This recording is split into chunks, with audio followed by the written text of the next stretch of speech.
Hey guys, welcome to Cold Film and Review, the podcast where we discuss the films you love, but no one else gets, and see if they still hold up. Tonight, we're wearing our leopard ears, singing some du jour, and brainwashing some teens because we're talking about Josie and the Pussycats. Written and directed by Harry Elfont and Deborah Kaplan, and starring Rachel Lee Cook, Tara Reid, and Rosario Dawson. What? Sorry. It was that was a good one. You did a good. It was a good one. So let's start the show.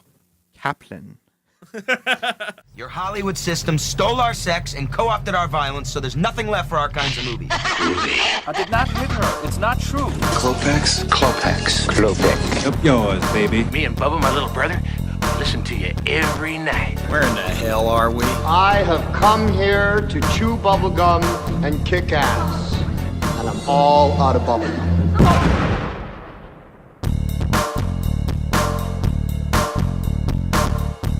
All right, guys, so tonight we are talking about Josie and the Pussycats. It came out in 2001. It had a budget of $39 million. It only made about 14.9. I'm going to round up to 15, so it made about half back. It was filmed in the U.S. and Canada, and it has a 53% on Rotten Tomatoes. If you don't know what it's about a group of girls that find themselves in the middle of a conspiracy to deliver subliminal messages through popular music in this send-up of the music industry, basically. It's like, well, I don't know if it's a send-up. It's a satire of the music industry. And this was picked by Mike. So, Mike, why did you pick Josie and the Pussycats? I'm real interested. Well, we're coming off like some pretty heavyweight films right now. We're coming off Holy Mountain. We were coming off of Blue Velvet. I kind of wanted to do something a little bit more lighthearted. But I also wanted to have an in-depth discussion, as we often do. And this film, a few years ago, it kind of had a retro review of it, where people were kind of seeing that a lot of people had missed this film in theaters. They'd missed the point of it, and they thought that it deserved a second look. So I decided, you know what, why don't we at Cult Film Review also give it a second look and see if it was worthy of cult film status. Okay. So I will say this. Who had not... Let me ask this first before I say something.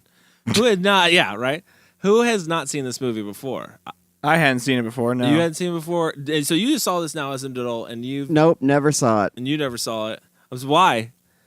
Too cool in high school with the fishnets? No, I just... Couldn't go see Josie and the Pussycats? I just seemed too teen for me at the time. Because when it came out, I was probably 19? Oh, you weren't teen enough? No, you weren't 19. You were not 19. You were not 19. You were not even close. This movie came out when we were working at Hollywood Video. 2001. Yeah. How old were you in 2001? Okay, 17. Whatever. Ooh. Same difference, dude. I was watching horror movies. I don't watching Josie and the Pussycats. Very teen. I honestly don't even remember the trailers for this shit. Chris was like my favorite character in this movie. It was the girl who the smells like Team Spirit joke, which is like one of my favorite ones. Where that would be him. That was him. That was me? That was him in high school. Yeah, that was you walking into things. I'm not going to watch no Josie and the Pussycats, dude. Nirvana. We got to smell like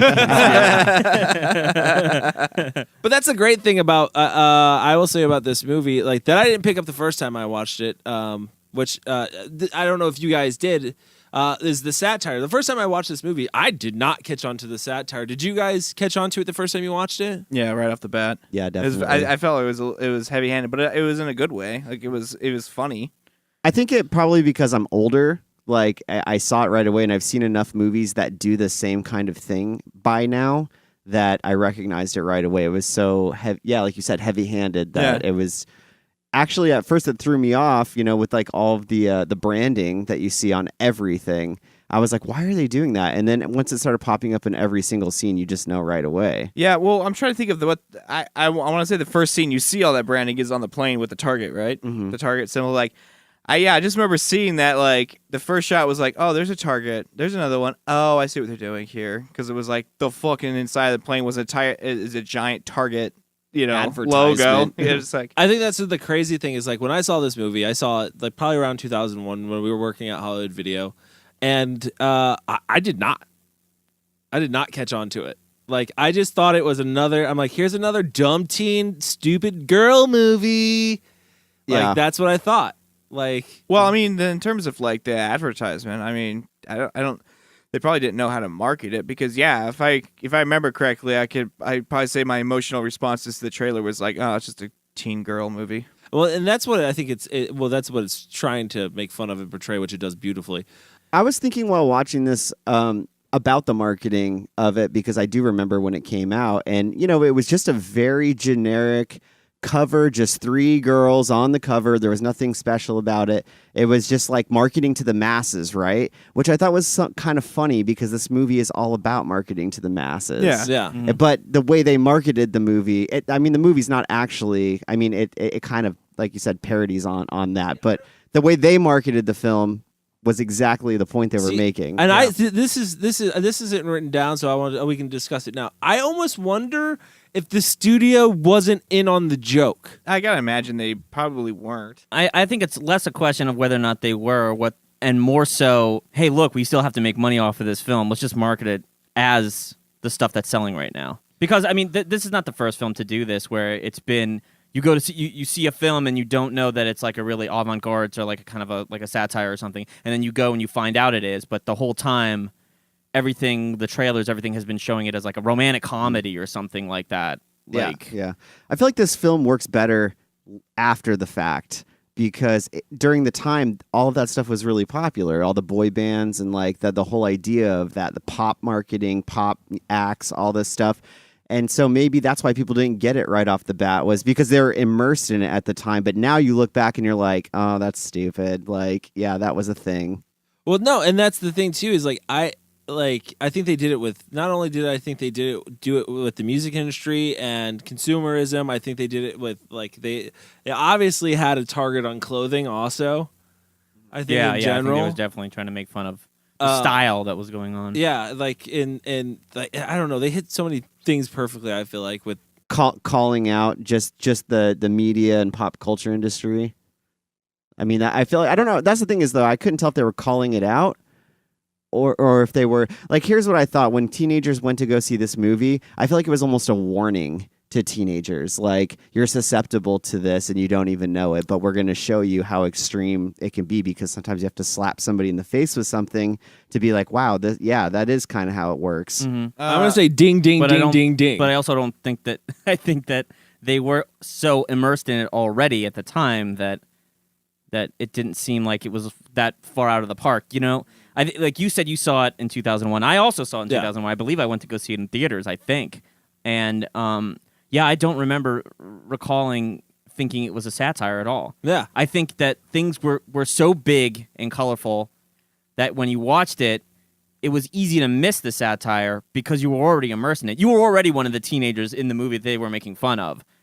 So you were just kind of like, why wouldn't I think that like this fucking music is cool? Like, and it was one of those things where it's like, I guess like when I think back about it, I was like, why didn't I get the product placement? Like, why? It's everywhere. Like, I should have gotten that. That's the biggest one. And it's like, why didn't I get that? And that kind of weirds me out a bit. Yeah, that kind of weirds me out too. I kind of wish I had seen it in 2001 when I was younger. Like, because for me, it was like fucking glaringly obvious. Like, well, yeah, and I want to know too, because now whenever I watch, I'm sorry to cut you off, but just I think the reason why I think I picked that shit out now is like, not just from doing this podcast, but like just watching a lot of films that are bad or aren't made very well. I always look for it. I'm like, let's see how they paid for this movie. And it's almost like a game for me when I watch like bad movies. Like, where's the Pepsi ad? Where's it at? And like this one, it was just like punch you in the face. Guess like, what? Fucking where's the Target dog ad on this plane? Guess what? They weren't paid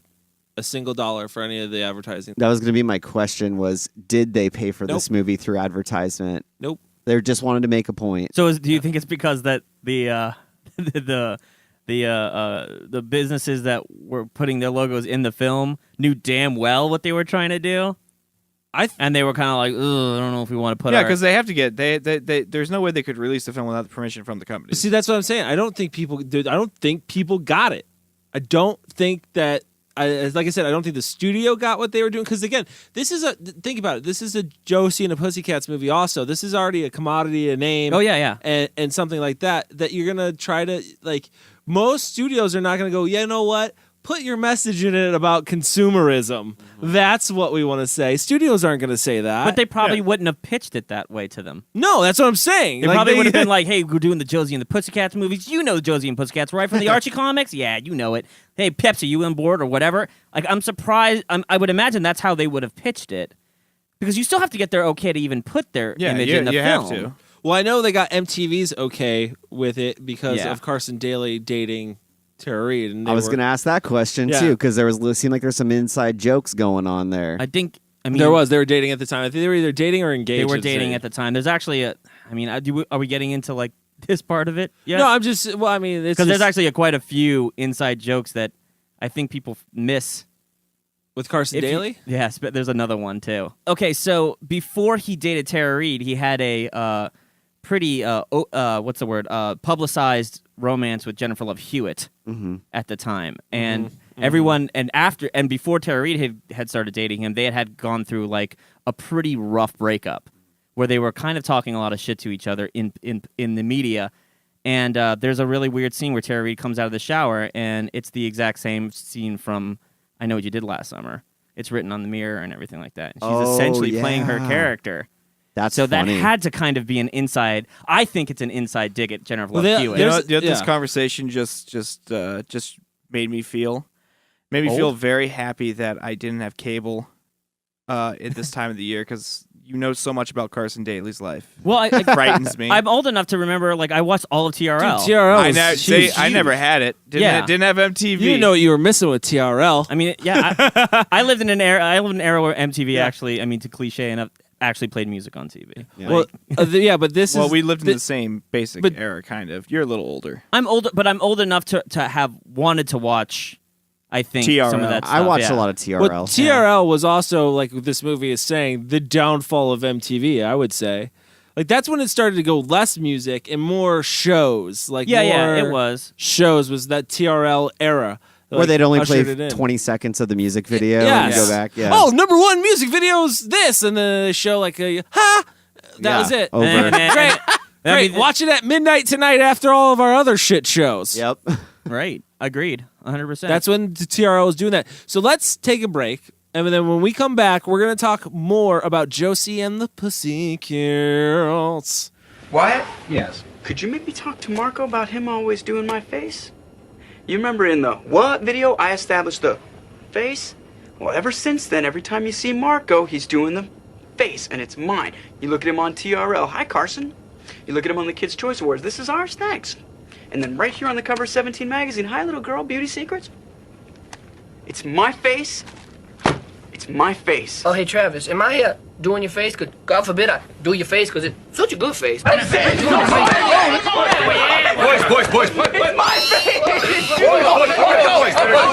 Hold on. You mean friendship. Thank you, Les. Now listen. Listen to me. Let's all take a moment. When we land, I will call the choreographer, and she will give you a new face. Oh, it's too bad your mama couldn't give you a good face. Take that back right now! I'm sorry, Travis. Thank you. You can have a new face, too. De jour means family. All right, guys, we're back. Aren't we, Kyle? Are we back? Yeah, we're back. We are back. And we're talking about Josie and the Pussycats from 2001. You may remember that year. Good year. Sophomore year. That's where I was 1 at. year after Y2K. It was 1 year after Y2K. It was You the guys remember rebuilding year, as they call it. I remember that. Freshman year for me. More like restocking the shelves of grocery stores Yeah. for people that bought it all out. It's the return of all the water bottles. Yeah. When they realized The mass that nothing was gonna migration of happen. water bottles back to America. So let me ask you this, Chris. Or you know what? I want to go with Kyle. This is Kyle's first time seeing this movie. Ooh. Kyle, what makes what do you think Josie and the Pussycats is trying to say about teenagers? Well, I mean, they're saying that they're idiots and they're easily sold to, basically. You could sell them whatever. That's why they have this whole fucking facility designed to decide what the next trends are. Because teenagers just jump from one trend to the other and don't really care. Just keep spending money. Do you think that it was how do you feel about like the incoherence of incoherence? I don't even that's not even a word. It is. It is, but It's it's not not right. what That's in the It's not what you're trying to say. Yeah, it's Yeah. not what I'm trying to say. As far as like the government relation to the music industry, what do you think that was trying to say that too? Like, I mean, I think that the government was just a backdrop for what was actually happening, but that was more. but see, that's the funny thing. That's exactly what they're perceived and wanted to be perceived as. What's that? the government's actually the one running this whole thing, and even one of my favorite parts of this movie is Eugene Levy actually explaining to people what's happening in the movie. Yeah. Which is God blesses America, which is funny because he's Canadian. I see. I didn't take the music industry as being like it was a pawn for the government. That's how I took them the whole time. They were just a pawn of the government the entire time. Right. I never thought it was the other way around, or that the government was a background character. I always thought the government was the whole reason why they have funding to do all this shit. Right, but in terms of the commentary, I think that was the fictional part of it. Do you? Yeah. I don't know. I mean, unless you honestly believe that like E.T. is controlled by the government. Well, no, it's because they're telling you to love the new Hugh Jackman the reason because I thought it was played a big deal is because exactly what Eugene Levy says is that these kids don't pay taxes, they have an income, and they have jobs, babysitting and stuff like that. This is something that people have been using in marketing for years and years and years, going after preteens and teens. That's why movie blockbusters are geared towards them.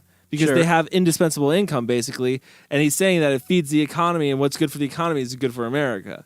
So basically that's why the government was behind this, was to feed into the economy. Yeah, correct. But I don't think the government...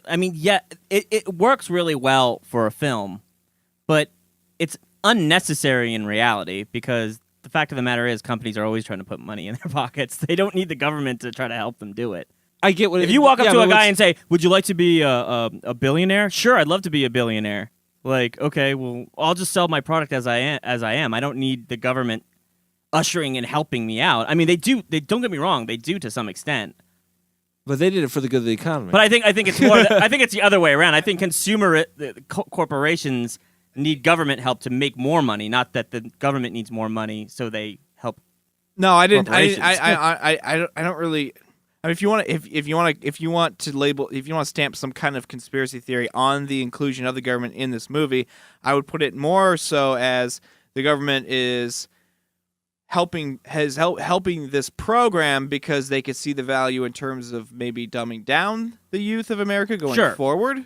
That's maybe more so. I don't see it as like, well, we need to keep doing this because we need the money coming from the... It's also mind control. That's what I took it more as. It's also mind control. It's playing on the conspiracy of being able to brainwash young people who don't know the ways of the world yet, essentially. Yeah, I really wouldn't put that much on like it was a money thing, so it was so much. It is. So. That's what they say. I choose to disagree. That's what they say, to watch the movie. I don't know. I mean, if you're asking me the reality of the situation, what actually happens in the world, I think corporations absolutely try to appeal. They have teams that go out and they say, how can we appeal to these teenagers? Like, what is Tiger Beat magazine supposed to be? A outstanding publication. Absolutely. I get dating tips from Tiger Beat still do it. That was kind of my question with, like, what is it trying to say about teens and the fact that, I don't know how it is today because I'm not a teen, but I got to imagine this is still going on because it did carry on after this generation, right? So this movie, in my opinion, predicted the death of boy bands, right? But it carried on and predicted what the next wave of things were. All-girl trios were going to be really hot that year? It wasn't an all-girl trio that followed this. Think about it. After Backstreet Boys, NSYNC, and all that stuff was a safe but pop-punk band known as the Jonas Brothers. That was a trio. Like, it literally hit the Jonas Brothers on the head. Yeah, it was rock trios. It wasn't pop anymore. They were trying to, because I think that's what Josie was like. They were, they kept saying like, we don't even want to hear us play. Like, we don't know if we're any good. Like, they were just supposed to be the raw version of du jour, essentially. I guess so, but here's the thing: throughout the entire movie, they do make note that Josie and the Pussycats don't think they're very good, and that other people don't necessarily think they're very good. That's true. They even poke fun at themselves. They're like, you haven't even listened to our music. Like, we don't really think we're even that. Like, Mm-hmm. Yes, at the end, they play a whole show, like a crowded show, and the kids actually end up liking their music. Mm-hmm. So that's like the redeeming thing of all of it. But, I mean, I don't know if I'd go as far as to say the movie is so well thought out enough that they were saying, in a few years, boy bands are going to die. Other than they must have known it just inherently because boy bands had already died before. Like, New Kids on the Block had already died. Yeah, it's a cycle. Yeah. Well, I think that goes with any trend, right? I mean, that's what they're doing. That the movie even focuses on that a lot, is pumping out trends, like discovering new trends and pushing them into the teenagers' faces so that they change and it works in their benefit. So I don't think I really agree that the film was trying to predict anything. But I think it did. As an entertainment, as a form of entertainment in the entertainment industry, they know how these cycles go. So it's easy to predict. But that's what I'm saying. Like that's how that's how good the satire of this movie is. Like it's insane that they even hit that out of the park because that's exactly what followed. So I wanted to talk about it a little bit too because this film actually comes off the heels of their first film, which is Can't Hardly Wait, right? And what's interesting, what I've always liked about Can't Hardly Wait is that the B stories of that film are so much more interesting than the main story, the romantic storyline between Amanda and I think his name is Duncan or something like that. McLeod. Yeah, Duncan McLeod. He was in it. He wasn't quite an immortal yet, but he was about to find out. Is that the main guy's name, Duncan? I can't remember That's his not name. Duncan. Duncan. Or is that from Empire Records? Duncan was from the Dustone. television show. That's what it is. Right? Dustin, Yeah. that's it. The B stories in that actually do show hints of what this film actually becomes. Like if you remember the band Love Burger is a band that keeps breaking up over and over and over again because of stupid things that have absolutely nothing to do with their music, like whether or not the guy's wearing a cowboy hat. Or wearing a shirt. You Yeah. don't wear the shirt of the band you're in. Yeah, right? But that's all superficial teen bullshit that happens. And not to mention Seth Green's character who, like, that whole thing is about, like, cultural appropriation. Yeah. You know, and latching onto trends that aren't yours, you know? And he does the exact same thing. So I think they've been doing... These directors and the writer-director team of this have been doing this for a while. Well, they did with... they also wrote a Very Brady sequel. Yeah. Which has a lot of, again, that stuff as satire. well. They from do. that They like era. to... I think... I don't know that they're being prophetic as much as they're being... They're just analyzing, like... I think they do have an overwhelming understanding that teenagers are relatively shallow and that you can get them to believe anything provided you push them in a certain direction. They're just naturally that way. Yeah. Then how come, let me ask you this. If they're good at knowing that, then how come they couldn't make this movie successful? Well, that's not their... I mean, is it anyone's fault? Do I blame Spielberg if he can't make a success, or do I? Well, yeah. I mean, you can, but Look, at the end of the day, isn't the audience that makes your film? Do you blame? Yeah, but do you? Okay, let me ask you this: do you blame? Who do you blame for Batman versus Superman? The audience or Zack Snyder? What do you mean blame? What are we blaming it depends. for? Hold on, no. What are we blaming for? A film. It was a film in a film's direction. if- How if it's you- accepted. If you're looking at box office, Batman vs Superman was wildly successful. And for the first week. Overall, it's made its money back and then some. For the first week, it was over. It was overly critically successful. panned and hate by its fans because it was too dark and it strayed away from what people were wanting. That's why that movie did bad. I think the reason this movie did bad is if you subtract all the very intelligent and well inserted and thought out satire that's in here, it's a pretty weak story. But that's the part of the satire, also. I believe that's what I believe. It's your basic cookie cutter teen love story. Like it's basically what it is. Well, and you've seen this in other movies. You've seen the same band story with. Oh my God, you've seen it 1,000 times. Yeah, but they also have to keep. There is a level that they have to keep towards the source material, which is the comics. Hold on, let's let. How popular was Josie Pussycats cartoon and comic? Wildly popular. It was part of Wildly Archie's series. popular. It's existed since the 1960s. Yeah. Okay, how popular was it? When was the last time it was like? When really 2001, how popular was it? I would say 0. I'll tell you how popular it is. It's so popular that they've already announced a series called Riverdale, which is about Josie and the Pussycats. Like they're bringing it back. I thought that was more about Archie and all that. It is about But Archie. Josie and the Pussycats are in it. Like, Well, that's because they were characters in the Archie. right. But what I'm universe, saying is like so. this universe is more popular. Is popular. Right. It is popular. Yes, Yeah, the Archie universe, absolutely. Yeah. Absolutely. And granted, these are segments off of that. Like there are Sure. Do you think that's why that maybe this film was overlooked in 2001 a little bit? I mean, I feel like that's got to have something to do with it because you're trying to market this film to the wrong age group. An age group who has no I'm gonna just assume has pretty much no fucking clue who Josie and the Pussycats are, and you're trying to market this thing to them that's designed for them, so they don't even get the reference, so they don't even get excited about the fact that this is a reference to something cooler that's happened before. To them, they just take it at face value. Yeah, I think the last time this cartoon was on the air was before this movie comes out. It was probably on, no, I think it's on like Boomerang. At who had Boomerang at the time? Because who can afford that cable package? It's a cartoon that's not nearly as probably as popular as like Scooby Doo or something. No, of that it nature. was definitely. I think it was even second fiddle to what's the one with the goddamn shark? What? The one with the you didn't have cable. Chris, what do you think? Do you think that the Josie and the Pussycats maybe didn't connect with teens, and maybe that was an older audience that went to go see this movie, and then they didn't get it?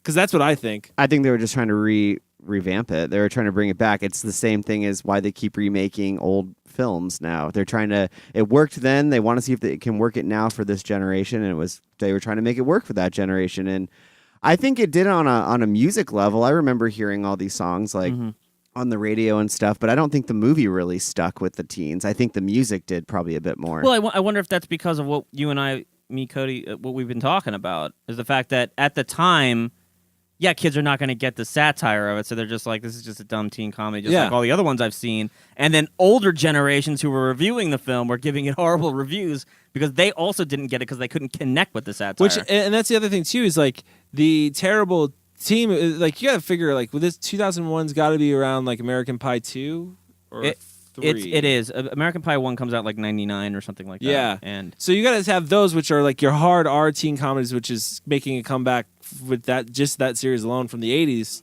teen R comedies. So, going into this and this being so tame probably threw a lot of kids off too. Like, I'm not, you know what I mean? Like, you wanted to see some boobs in 2001. We were a little attitude-ish. I don't know. I mean, maybe because it comes off the tail end of 2000. I mean, right in the middle, right where it comes in. It comes in right off the end, the millennium, right? Yeah. But there were a lot of films that weren't R-rated, like 10 Things I Hate About You, Can't Hardly Wait. What else? She's All That. That's where Rachel Lee Cook comes from. Like, these are all really popular teen. It was around the time that another teen movie came out, I think, too. Great. Parodying the idea of this genre that was being inundated into Hollywood. So I can understand where this film gets lost in that mix. You got Tara Reid in it. You got Rachel Lee Cook.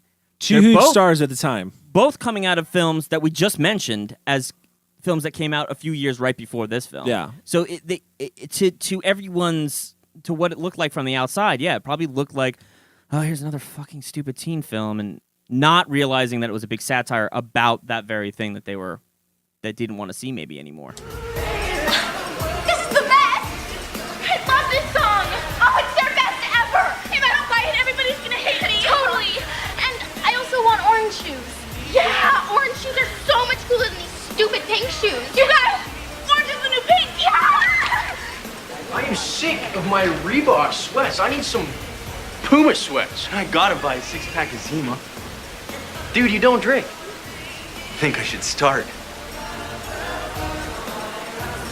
Yes, I think they responded to that very well, actually. I think that song sucks. If Josie and the Pussycats is a cult film, and if it is a cult film, what makes it a cult film? And we kind of talked about that in the first segment a little bit. Yeah. It is finding this resurgence, I feel like, as a cult film. It's kind of like, I would never imagine, when I heard Josie and the Pussycats, never in a million years did I imagine that this would fall under a category that we do. I could see it. And it's mostly because it was so critically panned. And to Mike's point, yeah, a couple of years ago, I remember seeing articles coming up about this movie, like, hey, like, come revisit this movie, and it kind of got its small following of people who were like, no, this is actually a pretty great fucking movie. And I think it's because of all the consumerism stuff and because of all the stuff that people overlooked, and it was then rediscovered later on. That's why it's a cult film. So you would say it's a cult film? I think so, yeah. I mean, any film is a cult film if it has like a dedicated group of, like, a dedicated fan base that's keeping it alive when it should technically be dead on paper. Does this have a dedicated fan base, or just a couple people out there writing decent reviews because they're rediscovering it? I think that's a good question. I've never heard of this movie since you suggested. I mean, since it came out in 2001 to now. I think it was a small. So like the guy that wrote this, Nathan Rabin, he was the guy he wrote for AV Club, and he was the one that kind of went back to this film and talked about it as like, hey, look, it's revisit this film. People didn't really get it, but it was based off a series of articles that this guy was doing where he was going back and looking at this. But this one, for some reason, specifically kind of struck a chord for a little bit, like in that year, where other people were also kind of like saying like, hey, yeah, I remember that film. Yeah, people didn't get that. That's strange. Like, why didn't Roger Ebert get it? Like, why is he ripping apart like how many product placement things in it and not understanding that it had to do with telling the story? Right. So, for me, if there's enough people that took the time and effort to even write an article or even talk about this, it had to have some sort of cult following where people related to that article to make it a thing. Yeah. Yeah. See, Chris brings up a good point though, and I'm kind of on board with him a little bit. It's not one that you think that you hear widely.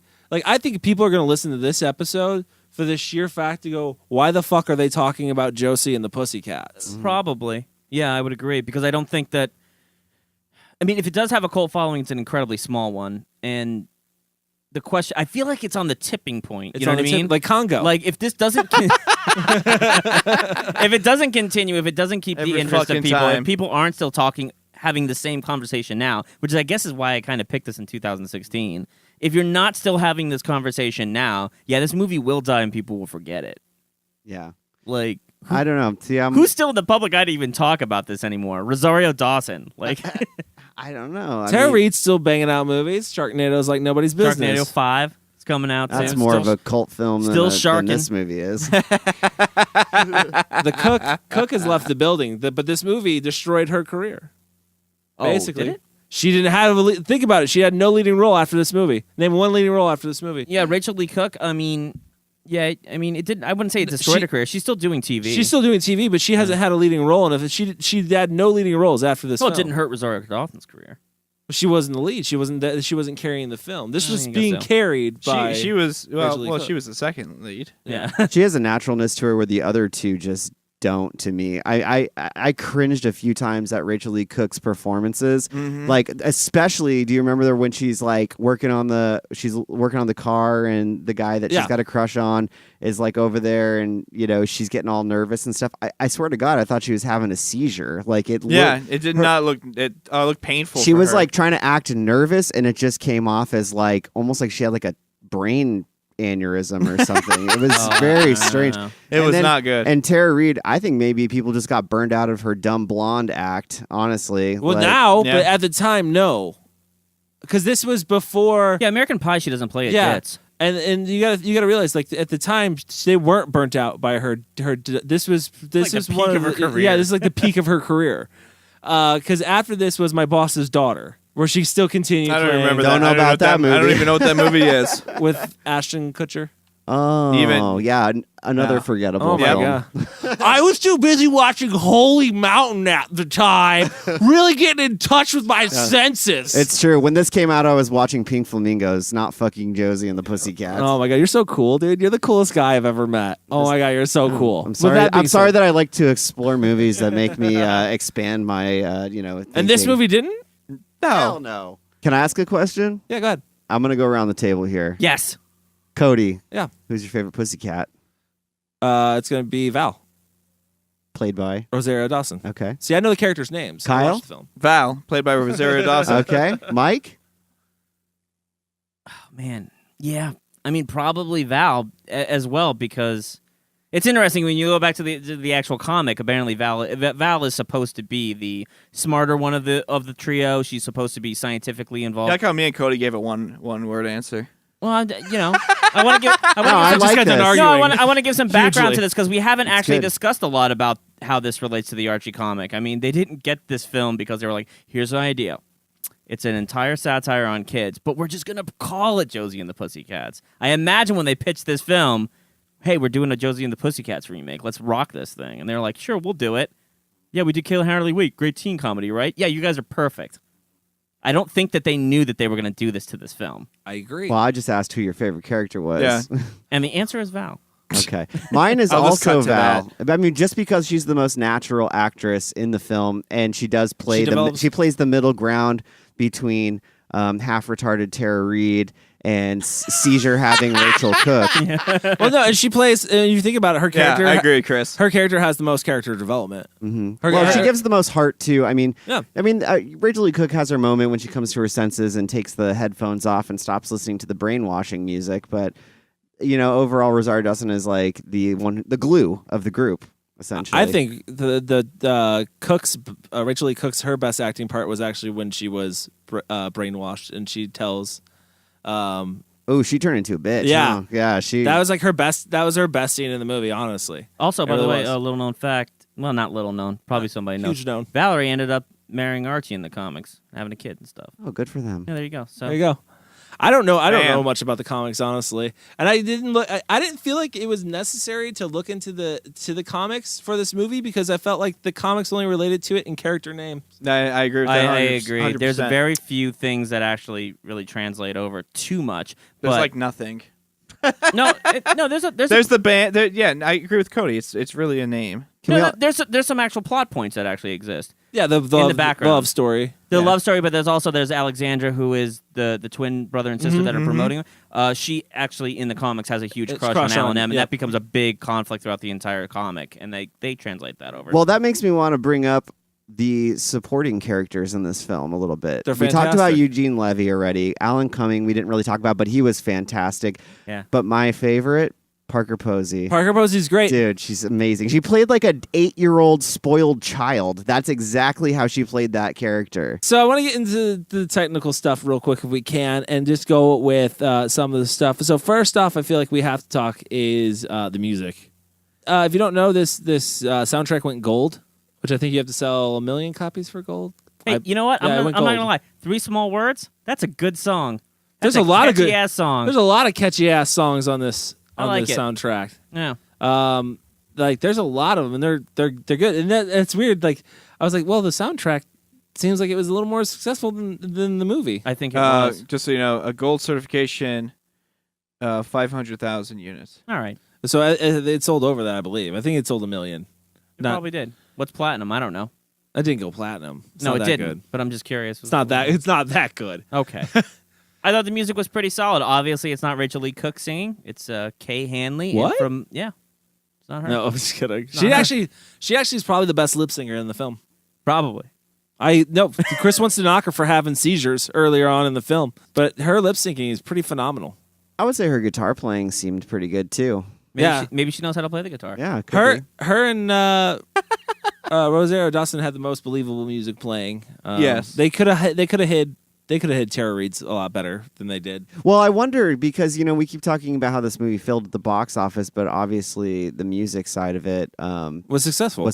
Yeah. So and whoever released this owns the rights to the music, I'm sure. So I'm sure the motion picture company. Yeah, they probably did yeah. very well with the combination here. Yeah, but I don't think they made up 15 million.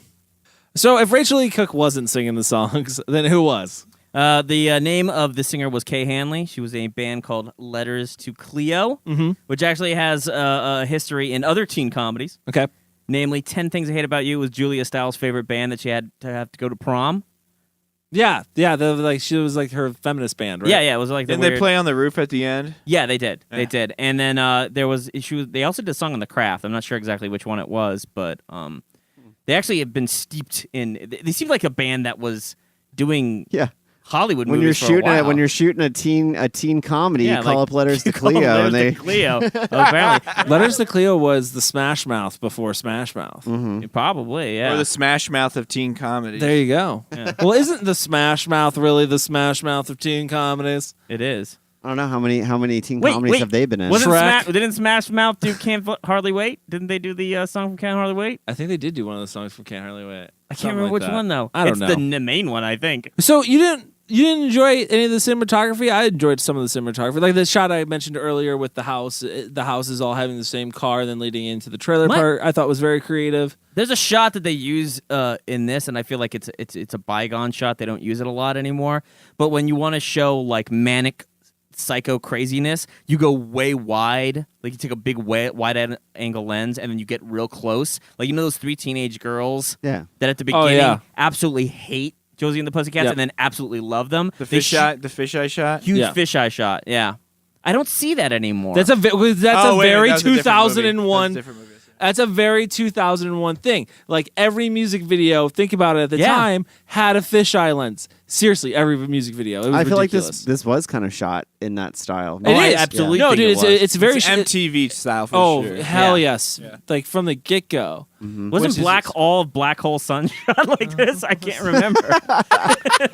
What a fucking I thought that was in like negative or something. I have no idea. But it did remind me of that. Yeah, it was a shot that you don't Everything see on anymore, MTV was shot like Yeah, this. yeah. Like all, they combined all the music videos of the 90s Yeah. had that just But insane they, fisheye, but they use it in a shots. very specific way to show like this manic, either a manic hate or a manic fucking love for this band. But there's even the when you first meet Josie and the Pussycats in the very beginning of the movie, what that do you long get? tracking shot. You get a freaking montage. Oh, that one. Okay. You get a montage right off the beginning to introduce them, and it's shot just like a goddamn music video because it has the music playing and they're doing like, which is actually excellent because it's so self-aware, and it's giving because right at the end they just say like, it gives. Do we think we could have gotten this popular in 1 week? Yeah, and it gives their character away too of who they are as a person, like what they do. Like Val is going and reading to children; she's doing food donations. You know what I mean? Like it gives you like the perspective of who each character is. I thought that was pretty creative too, just to give you. It's a weird way to do an intro into characters. I feel like. Yeah, I thought it was It's a good way of doing it. I don't remember any of the cinematography in the movie, but I can't say it was bad. Like it again, it was. See, It was for the most part. It was most part cookie cutter with MTV culture basically injected into it. See, I feel like you did remember one at least. There's only one that I actually remember, and that was the shot where they're pushing in on Rachel E. Cook and also zooming out at the same time. That Jaws shot. Oh, like the Vertigo Yeah. shot. Yeah. I know. Well, there's okay. I guess there's two shots then, because you also mentioned earlier Alan Cummings pulling up on the girls with the CD, and the walking by with the sign, and he's holding up the CD, and it's shot through the CD. Yeah, like that's cinematography, my friend. I'm pretty like Yeah. that scene's memorable. That scene is memorable with the dashboard light playing. Like that scene is very memorable. I think the composition of it is cool, and it makes sense for that. and they're what all he's like doing, but the lighting on them, and they're blowing in the wind. Like it's a cool shot. Yeah, I'll agree. You know, I see why you don't like it in the story wise. I see why you don't like it story wise, but it was a good shot. Anyone have any favorite quotes? One of my favorite is from Missy Pyle, who played Alexandria when she's in the plane, and she's her brother asks, "Why are you even here?" And she's like, "Because I was in the comics." And he says, "What?" And she's like, "Nothing." I thought that was again so like good. another joke that shows that like it's self-aware. Yeah, it's completely self-aware. Like, yeah, we're not really making a comic movie. Yeah, we don't give a shit about the source material. We're just using the name. Pretty much. I like the line when Rachel E. Cook gets mad, and it's puppies. They get Melody. Melody. They get old. They turn into the puppies. They turn into dogs, and then they get old and die. I thought that was hysterical. What's the other one? Oh, and anything de jure said as far as like de jure means friendship. De jure means this. De jure means that. Like I just thought that was funny. Doesn't mean any of that. Yeah, it doesn't mean none of it. All right, guys, we're gonna rate this Mammer Jammer. Yes. What are we rating it, Mike? I think we're gonna rate this Jewel Cases. Jewel. Yeah, take it back to a time when music came in cases. A simpler time where if you even remotely grabbed the case wrong, it would shatter into a million pieces, Absolutely. and you'd have to go buy a new version. Not only that, but they always broke when you were trying to open them. You had to take one you sticker get off, you get that the one off. side tab off. It's They done. locked that shit down like Fort Knox. That's why you just take the jewel case from another CD you don't want remember anymore. when you broke the little tab off? Let's rate it Jewel Cases. Let's start with Chris. Josie and the Pussycats. I probably would have never watched this film had you not have picked it, Mike. Well, good. Cody wouldn't have watched Holy Mountain had you not. Yeah, exactly. That's why this show is so great. And honestly, I'm gonna get a little candid here, and we can leave this in. But I started watching this movie, and I wasn't really into it, and ended up having to turn it off for a day or whatever. And then I had to come back the next day and start watching it again. But I just started from the beginning, and what honestly made this film a lot more enjoyable was I smoked a little weed, and suddenly this film became very funny to me, and I started picking up more on the satire, and I started being more aware of the point that they were trying to make with the film, which I do appreciate. Overall, is it a great movie? No, it's not. But I got to give them credit for making a couple really solid points with the overall story, and you know, the cast. Other than the Pussycats, I loved the cast, but the Pussycats to me were a little weak, except for Rosario Dawson. I really liked her. I don't know. I would have to stick with probably a 2 on this film. It might go up if I watch it again. I'm not sure, because you guys have all brought up things that I completely forgot were in the film. So yeah, I think I would watch it one more time maybe, but 2 right now. It's just not a great film. All right. What? I guess you can go to me now. Kyle? Oh, shit. Man. Make me the asshole here. I thought you were going to go a little higher. Yeah, this movie is interesting because it has a lot to say about its satire. It's really, I mean, it hits you over the head with it, but at the same time, I still think it's intelligently constructed. But at the same time, the story and the supporting movie, the fact that I'm even here is viewing the movie itself, these characters, all this shit, I think is really poorly done. And that's why the movie failed. I don't really think it was people didn't quite get it. I just didn't think they probably just didn't think it was that enjoyable of a movie to watch, honestly. So, Chris gave it a 2. I'm going to give it a 1. I'm not going to say I won't watch this movie again. Maybe I should watch it like a little under the influence. Maybe I'll enjoy it more. But, I mean, I just didn't think it was that good of a movie. Like, the satire is fantastic, and I love what they're trying to say, but it's just not a good movie. I'll go next. I will say that I will give this, I'm just give my rating right off the bat. I will say 3.5. I different from everybody else on this movie. I actually think this movie is really smart and really entertaining and funny at the same time. Alan Cummings and Parker Posey are hilarious and kind of hold down the comedy end of it. Tara Reid, this is probably her best performance and the peak of her career of playing the dumb girl, which is pretty much all she can play in a movie. So this is the peak of her. Can't knock her for that. Yeah, can't knock her for that. This is the peak of her playing that character. Rachel Lee Cook was a big star at the time. I mean, she's probably the most replaceable character besides Alan M. as far as characters go. Yeah, where'd he go? Yeah, exactly. But I mean, otherwise from that, I think it's a very smart script. I think it's a very funny movie. Does it have its weak points? Yes, but the music's catchy and fun. It will be stuck in your head. It just kind of depends on what you like. If you like making fun of pop music and stuff like that, and I think you'll enjoy this film. If you grew up in this time, I think that's another reason you might enjoy this film. You might also, that may be another reason why you don't enjoy this film, actually. But we'll go to Mike next, who picked the film. Okay, so I didn't know what to expect picking this film. I had read the article. I had heard about it. I was like, let's get back into it, right? After watching the film, I had a solid 2.5 that I was going to rate this film for the exact same reasons that you and Chris are talking, Kyle and Chris are talking about right now. That I thought that it was all satire. Yeah, I get it. Okay. But that's all hype compared to the fact that the core of this movie, it's a stupid teen comedy, right? But now I am wondering, maybe I am also not getting the satire as much as everyone was saying. Maybe all of this stupidity is also a commentary on the type of movie that was coming in at the time. And now looking back at the timeline of these types of films, yeah, I agree with it. I think they were being very, very deliberate in even the lines, and even the dumb jokes. I think all of it was meant to mock that era of film and music that was coming out at that time. Agree. So with that said, I'm going to give this a 3.5 as well.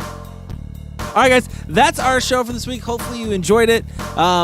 Make sure that you follow us on social media at cultfilm_review on Instagram and Twitter. You can also follow us on Facebook. You can follow Kyle. You can follow me at cultfilm_Kyle on Instagram. You can follow Chris at cultfilm_Chris on Instagram. You can follow Mike at Mike Salustio on Twitter. And you can follow me at VHS Collect on Instagram. All right, guys, just remember, if you're going to join the cult, make sure they watch good movies. We'll see you next week.